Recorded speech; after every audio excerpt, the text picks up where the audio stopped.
5 seconds. Start. Mr. Vice Chairman, sir, almost immediately after the new government took office, the Foreign Affairs Minister made a categorical statement saying that India's foreign policy would be governed by its continuity. It was not necessary for him to say so. He could have also very easily said, in the words of the American president, it is a new world that calls for a new foreign policy. Yet the Foreign Affairs Minister was at pains to emphasize that we shall continue the policy, and also when he spoke in the other house while presenting the budget, he paid a tribute to Pandit Jawaharlal Nehru, the architect of India's foreign policy, and those who preceded Mr. Vajpayee in office. I would say that in the humility that he has shown and the sincerity that he has demonstrated, he has won respect not only of the people of India but also of his friends and colleagues abroad. It is this openness that he has introduced in the foreign policy which was present when Pandit Jawaharlal Nehru was the foreign minister, which has given confidence both to our neighbors and our distant friends that India will speak with one voice. Therefore, I was somewhat surprised with my friend Honorable Dr. Dutt, who expressed some kind of doubt about the continuity of our foreign policy. He saw some kind of a sinister move that we were moving away from the continuity. Sir, I would say that no sinister move was necessary to move away from a policy followed by a previous government.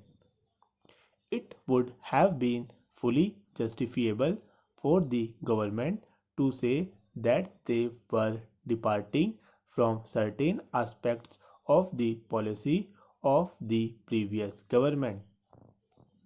Dr. Dutt also paid me a compliment for having had something to do with the implementation of the policies of Pandit Jawaharlal Nehru, and I deem it an honor that I have played a small part in trying to realize the kind of cooperation that he had envisaged in the world.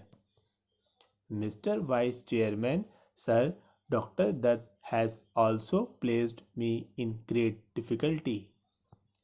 He asked me to say whether we were following the same policies that were being followed by Pandit Jawaharlal Nehru, and I would not be honest to this House and to myself if I said that we were following the same policies in respect of the nuances that my honorable friend tried to introduce.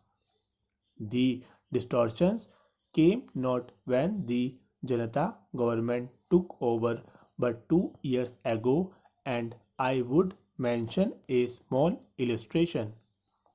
Mr. Vice Chairman, sir, one of the basic aspects of the principle of non-alignment was non-interference in the internal affairs. Interference has two aspects: interference in the internal affairs of other countries and not permitting other countries to interfere in the internal affairs of the country. As the Honorable Member Professor Dutt would recall, about 2 years ago, we started seeking international support for our internal policies.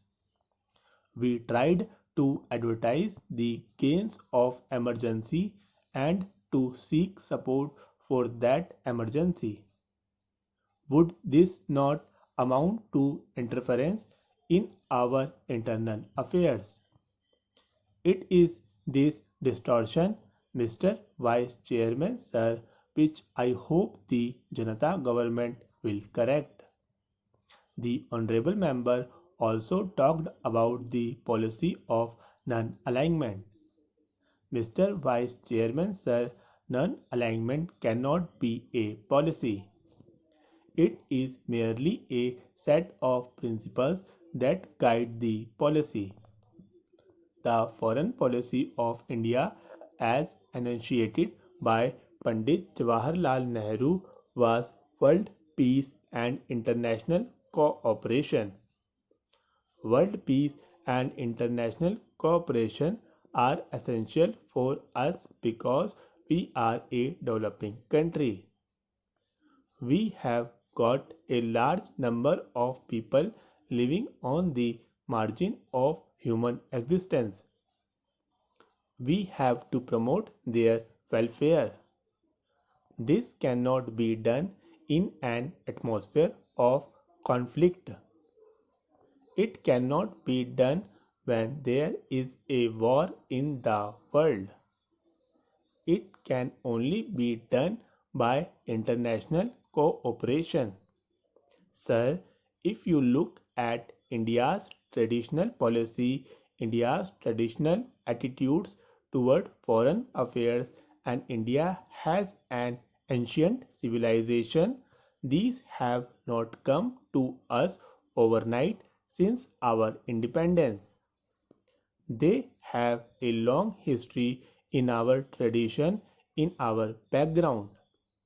And if you look at these, you see that India has stood always for human understanding, for absorption of ideas that have come from different parts of the world, from their synthesis, for evolving a consensus, and for working with people of different races, different religious backgrounds, and different beliefs.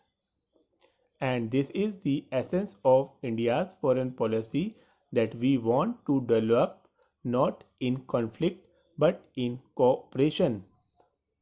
The developing countries, having achieved their independence from the economic colonialism, would not like to fall under economic colonialism.